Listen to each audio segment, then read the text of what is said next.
Mugenzi urahawe ikaze gukurikirana ikiganiro mu gihugu c'ivyiza cuno musi. Mwibuke yuko turiko turiga igitabo c'ivyahishuwe Yohana ku civugo kivuga ngo uri n'ugutwi niyumve ico Mpwemu abwira amashengero.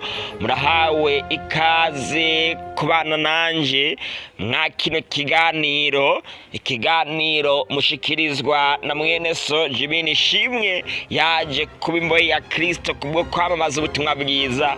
Icigwa cacu cuno munsi nkuko tugeze mu vyahishuwe igice ca 18, icigwa cacu kivuga giti gukomvomvoka kwa Babuloni ca Gisagara Gihambaye. Gukomvomvoka kwa Babuloni ca Gisagara Gihambaye. Dusenge. Uhoraho Mwami ushobora vyose, utegeka bikaba, wavuga bigakomera, izina ryawe nirihabwa icubahiro. Mwami urakoze kuwongeye kudushikana muri uno mwanya kugira ngo twige ijambo ryawe ryavuze. Mwami turakwinginze ubwo tugiye kwiga amajambo y'ubuhanuzi, Mwami uyadutahuze, uduhe gutahura ijambo ryawe ritubwira, kandi igihe cyose twiga amajambo yawe buri wese umuhe gufatira ingingo ibereye ubuzima bwiwe, mu izina ry'umwami wacu Yesu Kristo, amen. Icigwa cacu nkuko nari mpeje kubivuga kivuga ngo gukomvomvoka kwa Babuloni ca Gisagara Gihambaye. Gukomvomvoka Babuloni ni ijambo ridahuriza hamwe ubupagani n'ishengero Gatolika ry'i Roma gusa, ahubwo twabonye ko hiyongera ko n'iyindi miryango y'ivyiyobokamana yitandukanije na Gatolika vy'igice, kuko mu gihe bahinduka abaprotestanti bagiye bajanye amakosa n'imigenzo vyayo, kandi na n'ubu bakabigumamwo. Gukomvomvoka bisigura kurwa, kuzira, kuvyuka, ni kurwa nabi kandi ugaherayo. Iyomvugo ikoreshwa kubisagara mu gihe biba biriko birasambuka kandi bigahona, ntibize byongere kwibukwa ukundi. Turamaze kubona ibitari bike kuri iri jambo Babuloni. Rero ndizera ko tuvuze Babuloni mwese murumva icari co koko. Gutyo rero si Gisagara. Gukomvomvoka nuko mu buryo bw'Impwemu kuvana atari Gisagara. Muti kubera iki? Iyo dusomye ano majambo avugwa muri Bibiliya turabonamwo impamvu kuno gukomvomvoka atari gukomvomvoka kw'ibihe bidashira, canke se igihano kizohabwa abanse kumva Imana by'ibihe bidashira, canke ngo kube ugukomvomvoka ko mu buryo bw'umubiri nko kurimbuka, ariko ari gukomvomvoka ko mu buryo bw'Impwemu. Reka dusome neza. Hanyuma y'ivyo mbona umumarayika wundi amanuka avuye mw'ijuru, afise ubutware buhambaye, isi ibonekerezwa n'ubwiza bwiwe. Asemerera n'ijwi rirenga ati, kirakomvomvotse Babuloni ca Gisagara Gihambaye, gicitse ikibanza c'abadayimoni, aharindirwa impwemu zihumanya zose, aharindirwa ibisiga bihumanya vyankwa vyose, kuko amahanga yose yanyoye vino nizo burake bw'ubusambanyi bwiwe, kandi abami bo kw'isi basambana nawe, abadandaza bo kw'isi batungishwa n'ubwinshi bw'ibihinda vyiwe. Ivyahishuwe Yohana igice ca 18 ku murongo wa mbere gushikana ku murongo wa 3. Ibi bintu tubona muri ino mirongo hari ico bitwereka kugira ngo dushobore gutahura gukomvomvoka kwa Babuloni ico bisobanura. Gicitse ikibanza c'abadayimoni. Nyuma yo gukomvomvoka, Babuloni ica ihinduka ikibanza c'abadayimoni, aharindigwa impwemu zihumanya zose, aharindigwa ibisiga bihumanya vyankwa vyose. Inyuma yo gukomvomvoka kwa Babuloni hariho ikindi kintu kiba. Birumvikana yuko kuno gukomvomvoka atari kurimbuka kubihe bidashira, ariko ari ikindi kintu Bibiliya bikiravuga Babuloni izoba kugeza naho inyuma yo gukomvomvoka ica ihinduka ikindi kintu nk'iki kibi kibishe. Bibiliya ivuga ngo gicitse ikibanza c'abadayimoni. Babuloni imaze gukomvomvoka ica icika ikibanza c'abadayimoni, aharindigwa impwemu zihumanya zose. Mu Vyahishuwe igice ca 16 twarazibonye zino mpwemu yuko zisa n'ibikere, aharindigwa ibisiga bihumanya vyankwa vyose. Ikintu ca kabiri Babuloni iciba imaze gukomvomvoka niki? Kuko amahanga yose yanyoye vino nizo burake bw'ubusambanyi bwiwe. Babuloni imaze gukomvomvoka ica ihereza amahanga vino, kandi Bibiliya ivuga yuko ino vino arizo burake bw'ubusambanyi bwiwe. Twarabibonye mu gice ca 17 yuko ino vino ibiri kiravugwa ngaha ari inyigisho. Mu yandi majambo ubu biratanguye gusobanuka koko gukomvomvoka kwa Babuloni. Birumvikana yuko ari ubwoko bundi bw'inyigisho buhambaye buza muri ano madini agize Babuloni, bigatuma izo nyigisho Babuloni izinwesha amahanga yose, maze amahanga akaboregwa.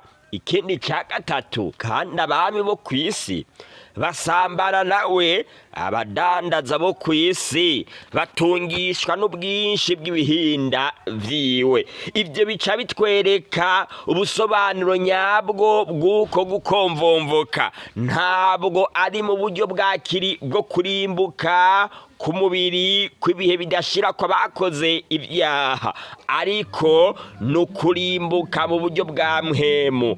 Mbega umuntu apfa mu buryo bw'impwemu gute?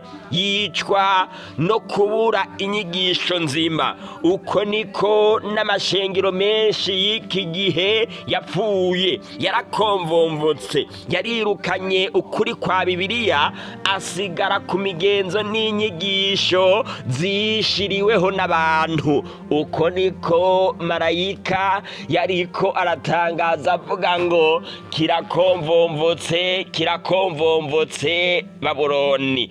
Koko inyigisho nzima ya Bibiliya yose marayika yabonye iriko irirukanwa bucece mu madini ya giprotestanti gito hamwe no muri Kiliziya Gatolika. Maze amaze kubibona ukuntu bariko barirengagiza ijambo ry'Imana ryavuze, bagahururumbira iby'abantu bavuze, marayika ambarira ngo tangaza uvuge yuko Babuloni iriko irarimbuka, iriko irakomvomvoka. Ikindi cemezo cemeza uku kuri ni kitubona mwarino somo. Inyuma yaho Babuloni yari yamaze gukomvomvoka, inyuma yaho Babuloni yari yamaze guhinduka ikibanza c'abadayimoni, inyuma yaho Babuloni yariko iraha vino amahanga yo kw'isi.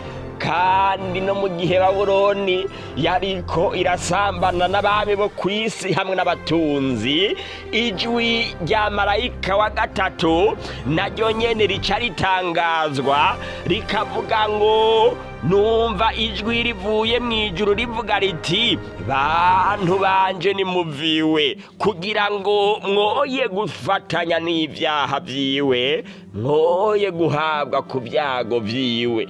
Niba ijambo ry'Imana ryirengagijwe igikurikira ni gukora ivyaha. Rino jambo tugiye kurigaruka ko mu kanya. Hama igikurikira gukora ivyaha, ingero y'icaha n'urupfu. Kwifatanya na Babuloni ni kwemera gukora ivyaha vya Babuloni, kandi nyuma yo gukora ivyaha hari igihano kizohabwa abanyavyaha. Ijambo ry'Imana rivuga ngo abantu b'Imana bari bakiri muri Babuloni igihe Babuloni yari igiye kurimbuka. Babuloni ikomvomvoka, hakiriho abana b'Imana bakiyirimwo. Iki ni icemezo ko hatariko haravugwa irimbuka rya nyuma rizoba ku banyavyaha bose, hariko haravugwa yuko hazobirimbuka ikomvomvoka abana b'Imana bakiri muri Babuloni. Hariho abana b'Imana bakiri mu madini aharugwa muri Babuloni. Imana irabahamagara ikababwira ngo bantu banje nimuyisohokemwo. Ukaba uri uw'Imana, uri umwana w'Imana, ugomba kumva rino jwi riguhamagara ukayisohokamwo imbere yuko Babuloni ihabwa ibihano vya nyuma yateguriwe, imbere yuko ishika ku gihano noneho gitandukanye no gukomvomvoka kwavuzwe muri ino mirongo itangura. Abana b'Imana barahamagagwa kuyisohokamwo. Hariho rero ibyago vyateguriwe abanyababuloni nk'uko twabibonye mu gice ca 16. Bino bizohabwa abantu banse kumva ino mburi ya marayika wa gatatu ihamagarira abantu gusohoka muri Babuloni. Rino jwi riboneka mu murongo wa 4 w'ivyahishuwe rihamagarira abantu gusohoka muri Babuloni, ni naryo jwi twabonye riboneka mu vyahishuwe 14 ku murongo w'9 rihamagarira abantu ribabuza gusenga igikoko hamwe n'igishushanyo caco, kubera yuko igikoko twarabonye yuko ari ubupapa, kandi igishushanyo caco naco nyene twarabonye yuko bifitaniye isano na wa muvugishwa w'ibinyoma ari bwo burongozi bwa giprotestanti gito. Ino migwi yose ihurikiye muri Babuloni yarishiriyeho inyigisho z'ibihimbano, kandi zino nyigisho niyo vino yavuzwe ngaha bagenda bakanwesha amahanga yose. Abantu baranyoye zino nyigisho.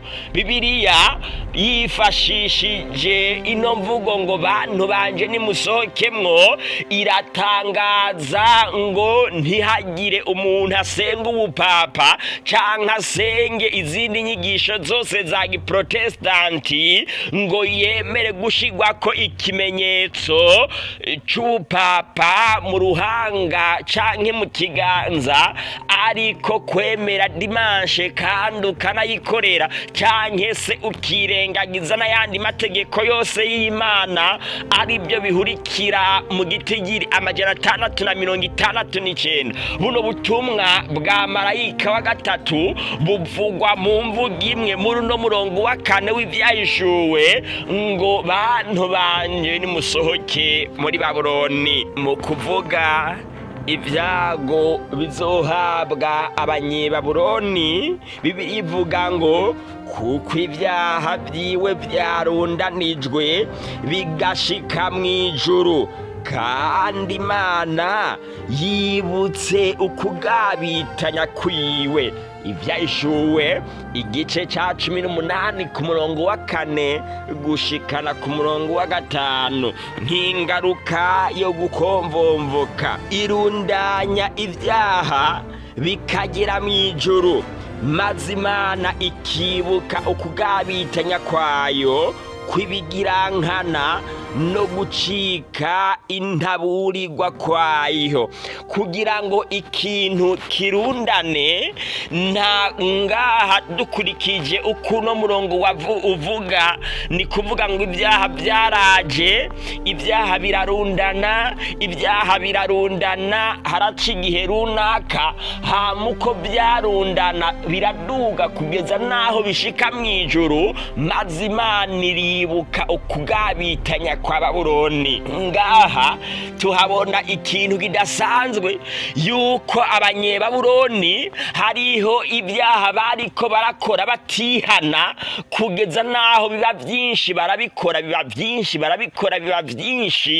kugeza naho birundana bigashika mw'ijuru. Ijambo ry'Imana rivuga ngo iyo umuntu akoze icaha hama akacihana, Yesu ahanagura ibyaha vyiwe kandi ngo ntazovyibuka ukundi. Niko ijambo ry'Imana rivuga. Kuvana bano bantu bari muri Babuloni barakoze ibyaha kugeza naho birundana bigashika mw'ijuru. Byumvikane neza yuko bano bantu bari muri Babuloni batigeze bihana bino byaha byabo, kubera yuko iyaba baravyihanye biba byarababariwe, kandi Imana ntiba yovyibutsa ukundi. None mbega abantu b'abakristo b'iki gihe ni bake boba basambana hama bakibagira kubabazwa n'icaha cabo bakoze c'ubusambanyi bakacihana. Mwa kino gihe munsi y'ijuru, iyo umuntu akoze icaha cyo kwica arababazwa n'icaha ciwe, mu gihe yoba yarigeze kwitwa umukristo. Kandi mu madini menshi, uhereye kuri Kiliziya Gatolika ukageza mu madini y'abaprotestanti, nta muntu bofata yasambanye ngo boye kumuhanura guheba icaha ciwe. Koko ni makenya ayo madini yoba hari. Nanza akarero kugusambana ariko n'umuntu yishuwi uwundi, canke umuntu yibye uwundi, canke umuntu atubasha umuvyeyi wiwe. Koko mu madini menshi iki gihe ntiyorekera umuntu nk'uwo muri ico caha. Niburi naho batogira ico bamugize, bomuhanura ivyo bintu bireke. Koko usibye gusa yuko bashobora kwirengagiza iki na kiriya, ariko hari ibyaha runaka abayoboke babo bashobora gukora, bakabereka yuko bakosheje, bakabahamagarira ivyo bintu kubiheba. Dukurikije ukuntu ubutumwa bwa marayika wa gatatu buriko buravugwa mw'ijwi rirenga, nawe ukaba utarabwakira, Yesu ntazobabarira ibyaha abantu banse kumwizera, abantu bakengereye kuno kuri kwa Bibiliya. Ibyaha byabo kubera kwirengagiza ukuri biriko birarundanya bigashika ku Mana, atari kugira ngo babisabire imbabazi, ariko bacirirwe kwiteka. Mu by'ukuri bino byaha bitihanywe nta bindi ni kutaruhuka isabato. Ni by'abakristo bake cyane, iyo basambanye nk'uko nariko ndabivuga, baribuka gusaba Imana ikigongwe. Canke iyo bisha abandi, abayobozi babo mu madini barabereka yuko badakwiye kwica abandi. Ariko nta kindi cyaha gikorwa ku mugaragaro, nta kindi cyaha abantu uno munsi bakora banezerewe gukora, mbere abayobozi babo mu madini bakabibigisha mu mashengero yabo ngo babikore, atari kurenga itegeko rya 4 rihamagarira abantu kuruhuka isabato yo ku munsi w'indwi. Bino byaha nivyo ahenshi bitihanwa. Uri kuraraba uno murundo w'ivyaha wari warundanijwe ugashika mw'ijuru, ni kutaruhuka isabato koko bica vyumvikana. Kwirengagiza kuruhuka isabato kw'ici itegeko rya kane ni ivyaha abantu bakora kandi badasabira ikigongwe, ntibigera bavyihana. Kuvana batavyihanye, Yesu ntashobora kubabarira ivyaha umuntu atihanye. Vyumvikane rero yuko baguma babikora maze bikarundana, kandi batavyihanye ntibihanagurwa. Bakora icaha indwi imwe, bagakora icaha indwi ya kabiri, ivyo vyaha bikaguma birundarundanywe. Imana yabonye vyaduze bishika mw'ijuru kubera kutihana kwabo, maze Imana yibuka ukugabitanya kw'Abanyebabuloni. Kwirengagiza itegeko ry'Imana rya kane biri mu bintu biranga amadini ari muri Babuloni. Ariko kandi simvuze ngo nta bindi vyaha vyari birimwo ngaha, kubera yuko ngaha umuhanuzi ariko aravuga ivyaha vyarundanye kandi ivyaha abantu bose bakoze maze ntibabisabire ikigongwe. Bino vyaha vyose umuhanuzi yarabibonye birundanye. Nico gituma n'abantu baruhuka isabato ariko binyegeza mw'isabato bakaguma bakora ibindi vyaha mu mpisho, nabo nyene baharugwa mu bagize Babuloni, kubera yuko nabo nyene bafise ukugororoka ko kurukoba ariko ntibigeze bizera Yesu Kristo. Haba abizeye Yesu bakongera bakizera n'ubupapa, haba abihishije mu bizeye Yesu ntibizere ubupapa ariko na Yesu ntibamwizere. Bano bose nabo gucirirwa kwiteka. Nk'uko twabibonye, ubupagani bwamye ari iyobokamana ry'ibinyoma. Ubu buri mu migwi y'abantu bazorimbuka. Ubupapa nabwo ni iyobokamana ry'ubuhakanyi. Ni dini ryiyitirira Kristo ariko ryahakanye inyigisho nzima za Yesu. Ngaha ntabwo ubupagani bubonekamwo, kuko bwobwo busanzwe bwarakomvomvotse. Idini Gatolika ry'i Roma niryo nyina w'amadini yose ahurikiye muri Babuloni y'iki gihe ca nyuma. Ngaha hariko haravugwa idini rifise ishusho ya Gikristo, ryakabaye rifise inyigisho zivuye kuri Yesu, ariko iryo dini rikaba risigaye rifise izindi nyigisho zitavuye kuri Yesu. Niyo Babuloni iriko iravugwa ngaha. Aya mashengero turiko turavuga kuvana yitwa abakobwa ba maraya, muca mwumva ko bafise aho bahuriye na nyina Gatolika. Ni imiryango yose y'ivyiyobokamana yasohotse muri Kiliziya Gatolika ariko yitwa abaprotestanti. Ayo madini yarakoze neza mu kiringo runaka kandi muri ico gihe arashimwa n'Imana. Nyamara amaze gusubira ku nyigisho za Gatolika z'ibinyoma, yarananiwe no guteza imbere umuco w'ukuri, baca bisanga muri Babuloni ntaho batandukaniye na Gatolika uretse gusa kwinjirira mu mashengero atandukanye. Uwitwa Alexandre Campbell yashinze ishengero ryitwa abigishwa ba Kristo, aratwiganira uko vyagenze ico gihe, uko vyagenda. Mu mvugo yiwe yavuze ngo ivugururwa ry'ubupapa ni ikintu cageragejwe mu Burayi mu myaka myinshi yaheze, avuga ngo ivugururwa canke igororwa ry'ubupapa ni ikintu cageragejwe mu Burayi mu myaka myinshi yaheze. Abantu benshi barahagurutse bahaguruka kugira ngo bagwanye ubupapa, berekane n'amakosa yakogwa ico gihe n'ubupapa. Rino vugururwa ngo ryabandanirije mu mashengero y'ubuprotestanti n'imigwi myinshi itavugwa rumwe n'ubupapa, haruhande yo gukogwa k'ubugorozi mu idini ry'ubupapa.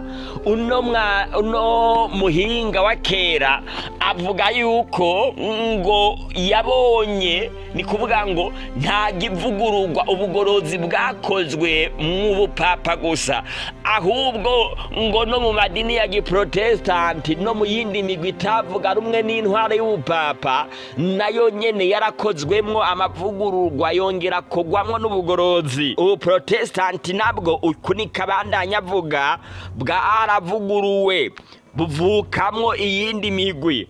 Uko kutumvikana kwatuma haduka yandi mashengero, ariko uko kose kwagenda kuva kuri bamwe bashaka guhakana ukuri kuboneka muri Bibiliya. Uno mwanditsi akongera akaba n'umuhinga kandi akongera akaba n'umuntu yashinze idini ico gihe, yarerekanye ico vyavako kuba harabonetse abagorozi bifuza kugorora ubupapa, nuko babona inyigisho ubupapa bwariko burazana zitari zihurikiye kuri Bibiliya.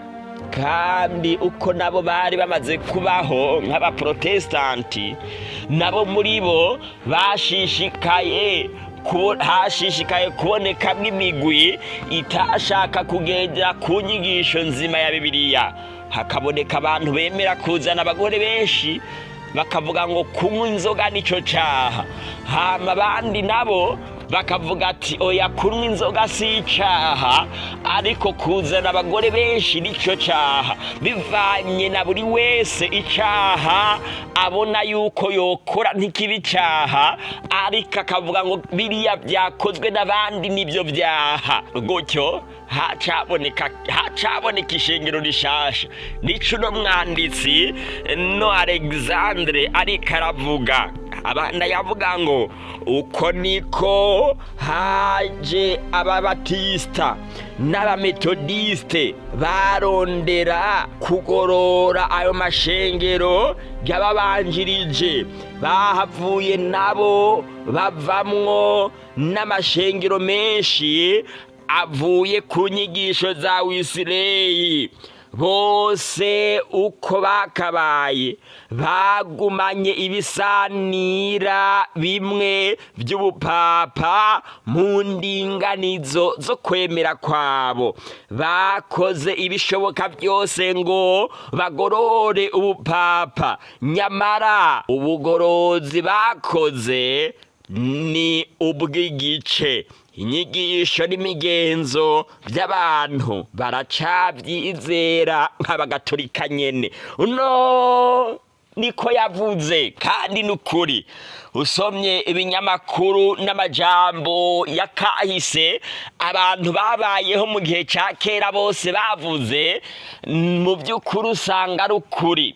Kandi nawe hamwe wobiraba wohava usanga ari ukuri. None dimanche bose ntibagenda gusenga. Biratangaje kumva yuko uri umuprotestanti utemera Eklezia Gatolika, ariko mwese musenga dimanche.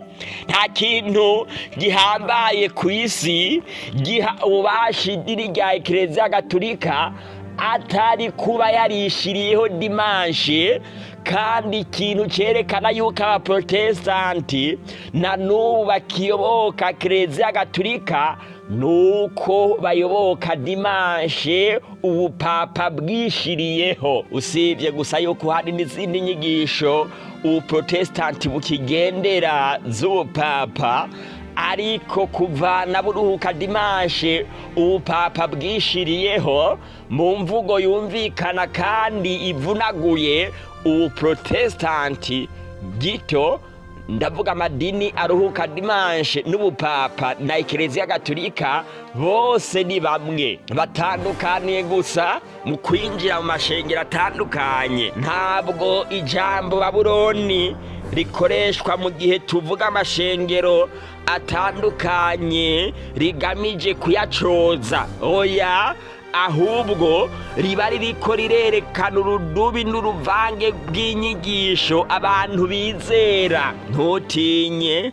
hamwe wo kwakira ukuri urashobora kurokoka ukareka kwitwa umunyebabuloni. Yeremiya igice ca 51 ku murongo w'9, aya mashengero yaranse ubutumwa bwa marayika, aya mashengero yaranse ubutumwa bwa marayika batatu, aca acika urudubi. Mu gihe marayika wa mbere atangariza abantu yuko Yesu agiye kuza, muri ico gihe bakwiye guhindukira ngo basenge umuremyi. Mu gusenga umuremyi harimo kwitondera n'isabato kandi bakitegurira urubanza ruheruka. Kandi murazi yuko mu rubanza baraba amategeko. Abantu bamagarirwa kwizera Yesu maze bakagira ukwizera nk'ukwiwe. Niba Yesu yarabayeho hano ku isi yitondera amategeko yose y'Imana biciye mu kumwizera, abantu bakitondera amategeko yose y'Imana n'isabato irimwo. Ubutumwa bwa marayika wa kabiri mu gihe bumenyesha yuko Babuloni ikomvomvoguritse, ubutumwa bwa marayika wa gatatu bwerekana ubupapa bwari bwo kandi bukerekana n'inyigisho z'ikinyoma ubupapa bwashizeho, harimo gushiraho dimanche nk'ikimenyetso cabwo. Abantu bagakingirwa ngo ntibasenga ubupapa canke ngo basenge igishushanyo cabwo ari bwo buprotestanti. Iyo umuntu yirengagije ino nyigisho y'abamarayika batatu, ikiba gisigaye ni kwisanga mu rudubi muri Babuloni. Aya mashengero rero kuvana yaranse ubutumwa bwa marayika batatu nuko yacitse urudubi. Kwirengagiza ukuri kwa Bibiliya ni wewe wishira mu rudubi, ni wewe wishira muri Babuloni. Ntago ari twebwe tuba turiko turagucoza tukubwira ngo uri muri Babuloni, ariko ni wewe wishira muri Babuloni. Ijambo ry'Imana rimbarira ngo intumbero ituma ijuru ritumenyesha ibi ni kugira ngo twumve ijwi rya marayika wa gatatu. Ntago ari kugira ngo mpagarare ngaha ntumwanya wanje, mpagarare ngaha ndababwira ibya Babuloni n'amadini ari muri Babuloni ngo ndyoherwe no kuba ndiko ndavuga yuko ekereziya gatolika iri muri Babuloni n'amadini ya giprotestant ari muri Babuloni. Ivyari byo binezereza, oya namba, nta nyungu yindi ndabifisemwo atari nukugira ngo abantu babimenye, maze bamaze kubimenya bakire ubutumwa bwa marayika wa gatatu bigishoboka, kugira ngo abantu bumve inomburi iboneka mu murongo wa 4 ngo bantu banje nimuviwe kugira ngo mwoye gufatanya n'ivyaha vyiwe, mwoye guhabwa ibyago vyiwe. Uno munsi urumva rino jwi canke nuryumvira, ingingo ni iwawe. Amahitamwo nabiri: kumenya yuko Babuloni idini urimwo ryakomvomvaguritse kubera yuko ryirengagije amategeko y'Imana n'izindi nyigisho za Bibiliya, rikizirikira ishengero rimwe, rikizirikira mu nyigisho habimwe canke zibiri canke zirenga zashizweho n'abantu. Imana iguhamagarira kurisohokamwo niba ubigomvye canke ukarigumamwo niba ubigomvye. Ariko njewe umusavyi uhoraho ndaguhamagarira kumva rino jwi rya marayika wa gatatu riguhamagarira kuva mu vyaha vy'ayo mashengero agizwe Babuloni, kugira ngo mu vy'ukuri wakire umuco wa Kristo utangaje, nawe ube mubera baboneka mu vyahishuwe 14 ku murongo wa 12, bafise kwizera nk'ukwa Yesu, kandi kubwo kugira ukwizera nk'ukwa Yesu bitondera amategeko 10 y'Imana n'isabato irimwo. Uno musi ufata iyahe ingingo ufata niyo izotuma ubona ubwami bw'Imana canke ububura. Uno musi urafata iyahe ngingo? Niba ugiye gufata ingingo yo gusohoka muri Babuloni, nanje ngiye kukugira isengesho ridasanzwe. Uhoraho Mwami urakoze kubwira ijambo ridasanzwe uheje kumenyesha ubwoko bwawe, kandi Mwami hariho abamaze gufata ingingo bifuza gusohoka muri Babuloni bakerekeza mu muco wawe utangaje. Mwami ndabasengeye kugira ngo ino ngingo bafashe ukwizera kwabo ntiguhere, ariko Mwami baze bakomeze mu kugera ikirenge mu cawe no kugenda nk'uko wagenze. Mwami reka dusengera abagifise imitima ikomantaye, kugira ngo Mwami uyoroshe nk'inyama, nabo nyene bagiriwe ibakwe ryo kwakira buno butumwa. Kandi Mwami reka dusengera abagwaye n'abafise ibibazo bitari bimwe, abatanze imitwaro bose, kugira ngo twese ukomeze kudushoboza no kuduha ubushobozi bwawe, kuduha ivyizigiro vyo mwiherezo no kwitegura kugusanganira ubwo ugiye kuza vuba, mw'izina ry'Umwami wacu Yesu Kristo. Amen. Nagira ndakubwire mugenzi ikintu kidasanzwe, ku itariki 16 z'ukwezi kwa gatatu dufise umubatizo udasanzwe kuri abo bose bari kubarumviriza ubutumwa bwa marayika wa gatatu, kandi bakabwakira bakembera kwitandukanya na Babuloni imbere yuko ihabwa ku byago biboneka mu byahishuwe 16, mbere n'imbere yuko abagize Babuloni bahabwa igihano ca nyuma giheruka, ariko kurimbuka kw'abantu bose bakoze ibyaha. Niba wemera gusohoka muri Babuloni, ijambo ry'Imana rimbarira ngo mubabatize mw'izina rya Data n'iry'Umwana n'irya Mpwemu Yera, canke se mw'izina rya Yesu, kubera yuko muri Yesu hari ayo mazina yose. None rero mugenzi, cutwandikira kuri izi nimero zikurikira kugira ngo dushishikare kugusengera, dushishikare kuguha n'izindi nyigisho, kandi ushishikare kwitegurira umubatizo uzoba kuri izo gerekerezo. Twandikire kuri izi nimero zikurikira: akamenyetso ko guteranya 257 61 208 669, akamenyetso ko guteranya 257 61 208 669. Ushobora gukora like jeme kugira utwereke yuko wafashijwe n'ikiganiro.